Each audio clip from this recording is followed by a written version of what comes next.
All right, we got Molly Seidel here. First marathon since what, Boston 2022, right? Yeah. So how are you feeling? Excited. Yeah. Finally feeling like excited and really ready to do this again. Yeah. Was there when did that feeling hit you? Like, what was there? Has there been a turning point for you? You think?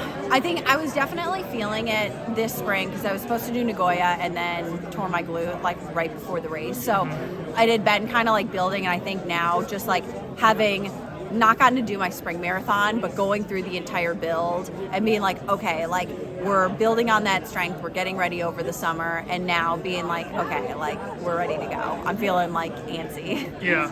Now, we know there are a couple other very fast American women in there. It sounds like they're probably going out in the 69, 70 minute range for that first half. Like, yeah. Is that something, are you just going to be like, hey, I'll let them go, or you think you'll go with them? No, I think, so my goal for this race is obviously with it being my first one in a while, this mix of being conservative but also aggressive, of being able to stick with the pace group that I've planned, going to try and go out with like Rory Linklater right around like the 222, 223 group, and know that that's still like very fast compared to the races that I've done. I've kind of only done these like tactical slower races before, and so be able to know that like Emily and Emma are going to be running a very fast race on the front end, and my goal in this one is to use this as a stepping stone for trials.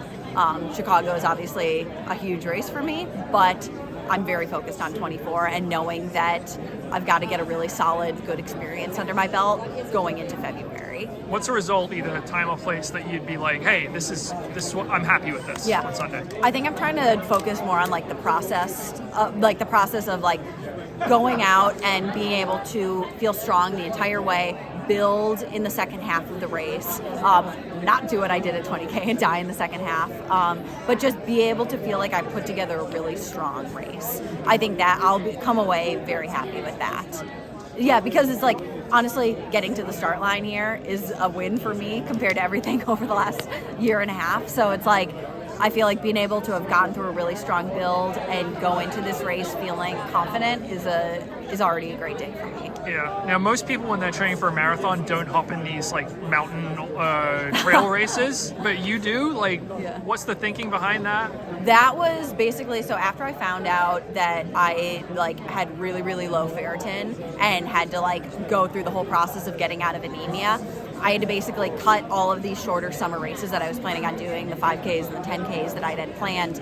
And we were up in Salt Lake because that's where my boyfriend's from. And this trail race was going on, basically used it as a long run, as a mental break from some of just like the grind of road running, have a little bit of fun, get in some nice aerobic work and not have to worry about, the anemia doesn't matter quite as much when you're hiking for half the race. Yeah. So I think it's nice to have these little like just breaks and doing things for fun. I don't think everything has to be this big grand production that we always do in road racing.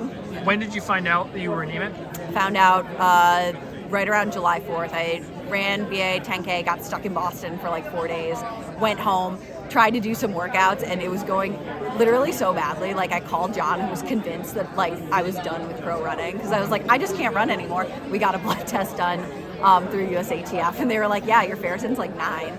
And so it was really nice. I was able to do the like iron infusions, which like helped so much. So like I was able to get my ferritin up quickly, and just really grateful I was able to like get back in the swing of things. Do you have to be careful with like USADA rules in terms of like infusions and that sort of stuff? That's why I do that's why it was really nice that USATF manages those kinds of things. So I'm on like the USATF like health insurance, and because when I do stuff through them, they obviously like are like so on it with keeping everything above board. So with infusions like that, everything has to be under 100 milliliters. So I had to do like a couple of them just because it has to be lower doses. But when your ferritin's that low, it would either be like months of taking iron pills to get it back up, or you can do a couple weeks of infusions and it's able to like get it up well. So I'm really grateful that like we have that resource through USATF. And I believe you you were also in France for UTMB. Like, were you